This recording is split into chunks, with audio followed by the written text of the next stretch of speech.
While the world looked to either Germany or France to fill the vacuum Brexit had caused, Eastern Europe was the unsuspecting power player in the end. Countries like Poland and Romania began stepping up, shaping migration policy, pushing conservative agendas, and influencing the EU's stance on major political rifts. Suddenly and strategically, Eastern Europe became a voice to be reckoned with in EU politics. What does this new era look like? What's to be expected? And how will Eastern European dominance impact Britain's re-entry into the EU? The new kids on the bloc, Eastern Europe has often been regarded as the newest member of the European Union. Yes, its ascension into the Union might have occurred with Slovenia paving the way in 2004 in what's seen as one of the EU's largest expansions to date. 10 countries, mostly from Eastern and Central Europe, joined the EU in May of 2004, including Poland, Hungary, Latvia, Estonia, and overall 8 Eastern European nations. To put this into context, France, Germany, Italy, and the Netherlands were among the 12 member states of the European Committees, the EC, who automatically became founding members of the EU when it was formed in 1993. The United Kingdom joined the EC in 1973, predating the first Eastern European country's membership by 30 years. Why the long wait? You see, Eastern Europe's ascension into the EU was quite literally curtailed by the Iron Curtain. After World War II, the former Soviet Union exerted control over the Eastern Bloc, forming a communist regime. Meanwhile, the European Economic Community, or the EEC, and another predecessor for the EU, was gaining momentum in Western Europe. They weren't just separated by geographical distance, but by ideologies as well. Yes, the fall of the Berlin Wall in 1989 or the end of the Soviet regime in 1991 should have been the catalyst, but change came slowly for members of the former Eastern Bloc. The difference was night and day between the two, and Eastern Europe still had a long way to go before it could catch up to Western Europe. Besides the obvious shift from communism to capitalism, the EU placed a few barriers in the way. The Union wanted all member states to uphold a certain political criterion before they could be even considered for membership. This included safeguarding democratic rights. The rule of the law was the same for everyone everywhere. Human rights, and especially minority rights, would be upheld. While otherwise a basic criterion for any nation, members of the Eastern Bloc had a huge challenge ahead of them.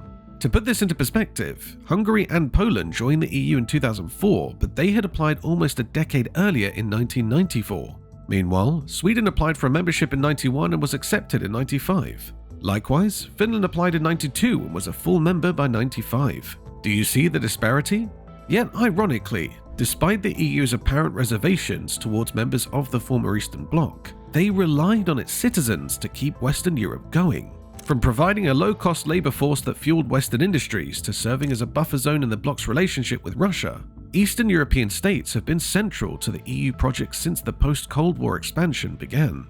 Eastern Europe has underpinned many of the EU's internal dynamics. Countries like Poland and Romania became key manufacturing hubs for European supply chains. German carmakers, French retail giants, and Dutch logistics firms have relied heavily on Eastern European labor and land. According to the World Economic Forum's 2023 report, Poland contributed 4.31% to the EU's economy, making it the 6th largest contributor overall, beating several of its Western counterparts. What's often overlooked is that Eastern European countries have also shaped the EU from within.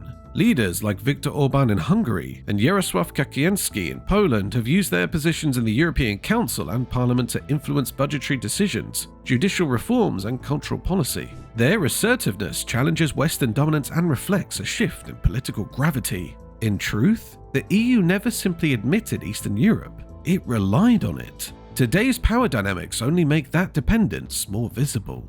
Beginning in the Cold War and deepening in the decades that followed, Europe has maintained a relationship or dependence on Russia that, despite its reservations, it cannot end. Prepared by Statista, this graph shows Europe's dependence on Russia for natural gas resources, with North Macedonia, Bosnia, and Moldova receiving 100% of their natural gas supply from Russian pipelines. Finland and Latvia are trailing not too far behind with 94% and 93% respectively. After the Soviet Union collapsed in 1991, Russia inherited this energy infrastructure and expanded its market share.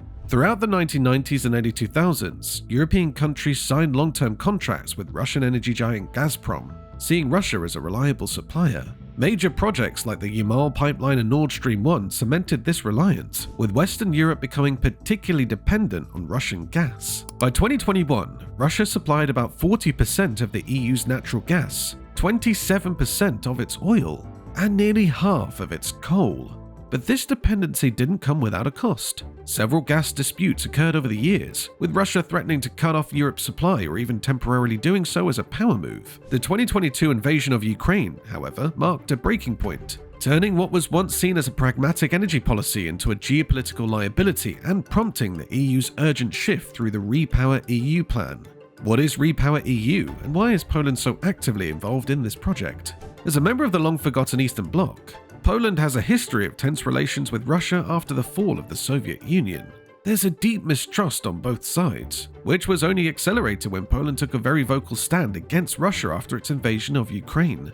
Born out of the European Union's urgent need to cut its dependency on Russian fossil fuels, Repower EU represents a radical pivot towards energy diversification, security, and sustainability. At the heart of this shift, Poland's long-standing skepticism of Russian energy, its aggressive infrastructure investments, and its political foresight positioned it as a key architect and catalyst for the plan. The invasion prompted an energy crisis that wasn't just economic, it was existential. Russia used energy as a leverage, reducing gas flows to Europe and causing massive price spikes, supply uncertainty, and inflation. In this environment, the European Commission proposed Repower EU as a high-level initiative to reshape the EU's energy system. For years, Poland warned fellow EU members about the risk of over-reliance on Russian gas and oil. While some dismissed these concerns as geopolitical paranoia, Poland took concrete steps to build its energy independence. It invested in liquefied natural gas terminals, expanded its Baltic Pipe project to import Norwegian gas, and pursued coal as a stopgap measure while transitioning to renewables. These actions weren't just offensive, they laid the groundwork for what would eventually become a Europe-wide strategy. In 2017, the European Commission released a statement acknowledging that Poland's efforts would increase Europe's energy security. The following chart showcases Poland's power generation structure in 2020, highlighting its role in providing natural resources to the rest of Europe. Ultimately, much of Repower EU's urgency, design, and ambition can be traced back to Poland's tireless campaign for energy independence from Russia. By combining national interests with EU-wide strategy, Poland has quietly become the mastermind of a new energy era, one defined by security, resilience, and a rebalanced geopolitical compass. In doing so, it hasn't just protected its own borders, it has changed Europe's energy future. Once separated by the Iron Curtain, and today a member of the Schengen zone, or soon to be one at least, after years of being kept at arm's length despite meeting the necessary technical criteria, Romania's inclusion represents both a political and symbolic victory for the region. It signals the EU's growing acknowledgement that Eastern European states are no longer peripheral actors, but essential contributors to the bloc's cohesion and future direction. As a cornerstone of the European Union, the Schengen zone embodies the core principle of freedom of movement, one of the EU's 4 fundamental freedoms alongside the free movement of goods, services, and capital. It facilitates cross-border economic activity, boosts tourism, strengthens regional identity, and simplifies daily life for millions of Europeans. Romania applied to join the Schengen zone in 2011, 4 years after becoming a member of the European Union. Despite fulfilling the technical criteria for entry, its application has faced repeated setbacks, largely due to political concerns from some Western European states. Countries like the Netherlands and Austria have blocked Romania's ascension, citing ongoing issues with corruption, the rule of law, and concerns over border security. This reinforces a two-tiered structure within the EU, where eastern states remain in a kind of waiting room despite meeting formal obligations. Romania's prolonged exclusion from the Schengen zone has come to symbolize the broader struggle of Eastern Europe to gain equal footing within the Union. The path to integration is often steeper for these nations, not just in terms of reforms, but in overcoming the skepticism that still surrounds their ability to fully catch up to the West. While they may align themselves with EU policies and modernize infrastructure, lingering perceptions of political instability and underdeveloped institutions often create a trust gap with older Western members. Despite this, Romania has modernized its border management systems, improved its judiciary, and aligned itself closely with EU security and migration frameworks. Since joining the EU in 2007, Romania has steadily pushed for deeper integration, with Schengen membership seen as the next logical step. For Eastern Europe as a whole, Romania's Schengen entry serves as a strong message. Integration is possible, and perseverance with EU structures can eventually lead to inclusion. As a country with one of the longest external borders of the EU, Romania's participation will also enhance Schengen's operational capacity, particularly in safeguarding its eastern frontier, a region of increasing geopolitical importance following Russia's invasion of Ukraine. With fewer border controls, Romania stands to benefit from smoother trade flows, increased tourism, and enhanced mobility for its citizens. This will foster deeper regional cooperation and cross-border investment, further knitting Eastern Europe into the fabric of the EU single market. Politically, Romania's Schengen membership could serve as a confidence booster for the EU project itself. At a time when Euroscepticism has been rising in parts of Western Europe, renewed integration in the East demonstrates that the EU can still function as a unifying force. Romania's ascension also offers the EU a chance to reassert its values of openness and solidarity. For Eastern Europe, it's a hard-earned step toward equality, dignity, and shared destiny within the European family. Poland and Romania are two great examples of how members of the former Eastern Bloc have advanced in the 21st century,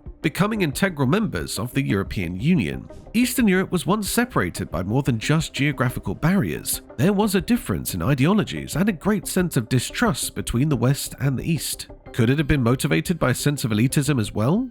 But now, Eastern Europe is playing an increasingly assertive role in shaping and, at times, resisting the European Union's migration policy. One of the most visible examples of this challenge came in 2015, when Hungary, Poland, the Czech Republic, and Slovakia openly rejected the EU's migrant quota system. This plan aimed to distribute asylum seekers more evenly across member states, but Eastern European governments refused, arguing it undermined national sovereignty and posed security risks. These countries emphasized the importance of controlling their own borders and decisions about who enters their societies, rejecting what they perceived as a top-down mandate from Brussels. Eastern Europe is not entirely isolationist. Countries like Poland and Romania opened their borders to millions of Ukrainian refugees in 2022, offering shelter and support with minimal bureaucracy. This humanitarian response contrasts sharply with their stance on non-European migrants, revealing a nuanced position. Eastern European countries are not against migration per se, but their acceptance often hinges on cultural, ethnic, or geopolitical proximity. In essence, Eastern Europe is pushing the EU to address difficult questions about identity, sovereignty, and fairness. Their resistance has disrupted the once assumed consensus on migration and compelled Brussels to adopt more flexible, security-oriented policies. It is clear that Eastern Europe is no longer content with simply following EU migration policy. It is actively shaping it. It's clear that Eastern European nations are not acting as silent members any longer, which begs the question, which way will they vote if Britain ever asks to re-enter the EU?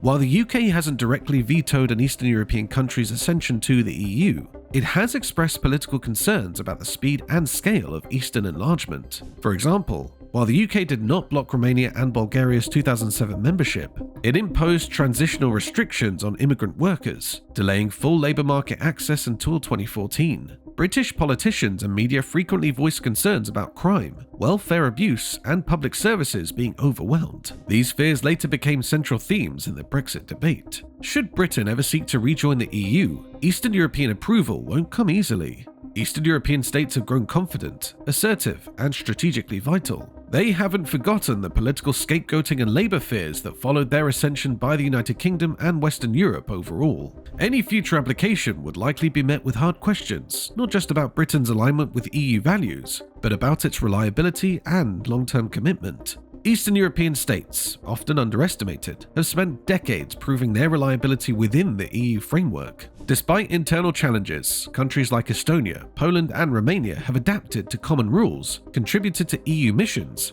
and supported collective decisions on security, migration, and economic reform.